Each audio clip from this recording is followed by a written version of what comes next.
सहरसा में तेजस्वी यादव ने मोदी के आरजेडी पर हमले का पलटवार करते हुए कहा कि गुजरात के 2 लोग बिहार को चलाने की कोशिश कर रहे हैं।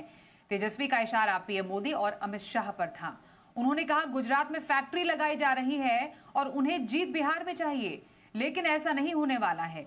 साथ ही तेजस्वी ने कहा कि अगर बिहार की जनता उन्हें मुख्यमंत्री बनाती है तो सभी बिहार वासी सीएम होंगे। उन्होंने ये भी कहा कि अगर एनडीए सरकार बनी तो नीतीश सीएम नहीं होंगे। पहले सुनते हैं तेजस्वी ने कहा क्या। जो 20 साल में ये सरकार नहीं कर पाई है, 20 महीने में तेजस्वी इस काम को पूरा करने का काम करेगा। आज एनडीए का सीएम का चेहरा कौन होगा पता नहीं है। अमित शाह कह दिए कि अब जब चुनाव हो जाएगा तो विधायक लोग तय करेगा कि मुख्यमंत्री का चेहरा कौन होगा। यानी एक बात तो तय है, नीतीश कुमार जी को अमित शाह और भाजपा के लोग दोबारा मुख्यमंत्री बनाने नहीं जा रहे हैं। तो आइए जान लेते हैं कि बिहार में कहां पहुंचा है सियासी पारा। पटना से हमारे साथ है संवाददाता रजनीश। रजनीश, आप लगातार नजर बनाए हुए हैं बिहार में, ग्राउंड जीरो पर कैसा एक्शन चल रहा है ये आपसे जानना चाहेंगे। आज तो बिल्कुल हाई प्रोफाइल रैलियां हमने देखी, पहले आरजेडी पर पीएम मोदी का तंज, फिर तेजस्वी का पीएम पर पलटवार। तो सियासी बयानों का जनता पर कितना असर पड़ने वाला है, ये आपको इसकी क्या फील मिल रही है वहां से?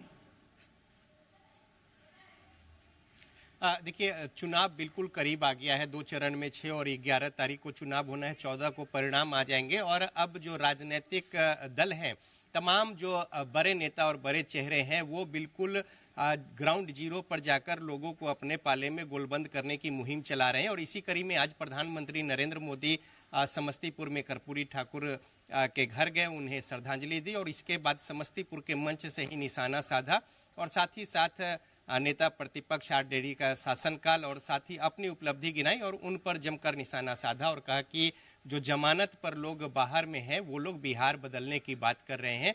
तो एक और जहां पे सीधा सीधा निशाना साधा, इसके अलावा 2005 से पहले की स्थिति को लेकर निशाना साधा, कट्टा छर्रा और दोनाली की बातें करते कहा कि किस तरीके की परिस्थितियां होंगी, इसको लेकर एक तरीके से आगाह किया। यानी अपना जो कुछ एजेंडा था और विकास और तमाम सारी बातें खुलकर रखी। इसके अलावा बेगूसराय में प्रधानमंत्री नरेंद्र मोदी हैं, आज 2 जगहों पर बिहार में अमित शाह हैं, बक्सर में और सीवान में। इसके अलावा शाम को अभी 5 बजे जो राष्ट्रीय अध्यक्ष हैं जेपी नड्डा, वो हाजीपुर में बुद्धिजीवी सभा कर रहे हैं। तो इस तरीके से सघन चुनावी प्रचार अभियान मुख्यमंत्री नीतीश कुमार खुद समस्तीपुर के सभा में और साथ ही साथ प्रधानमंत्री नरेंद्र मोदी के साथ हैं, मंच पर उन्होंने अपनी ओर से बातें रखी।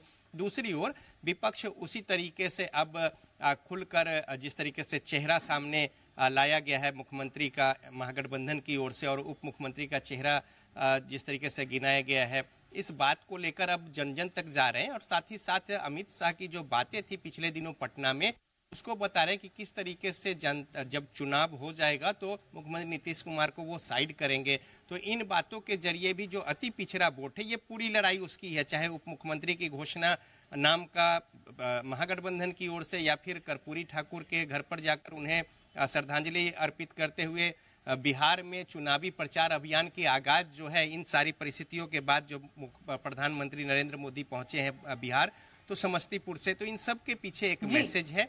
और साथ ही साथ किस तरीके से अपने पाले में गोलबंदी की जाए वोटों की और साथ ही साथ जो निहित लक्ष्य है चुनाव परिणाम जो आएगा 2025 बिहार विधानसभा का और 14 तारीख को नवंबर को, तो इसको लेकर पक्ष और विपक्ष जो है अपने स्तर से कोई कोर कसर नहीं छोड़ना चाहती। और यही वजह है कि अब प्रधानमंत्री से लेकर तमाम बड़े नेता जो हैं एनडीए के घटक दल के, उनकी ओर से ताबड़तोड़ चुनाव प्रचार अभियान और दूसरी ओर कल नाम घोषणा हुआ और उसके बाद बिल्कुल रजनीश, हम देख भी रहे हैं किस तरीके से बड़ी बड़ी रैलियां की जा रही है बिहार में। बस 12 दिन का समय और बाकी है।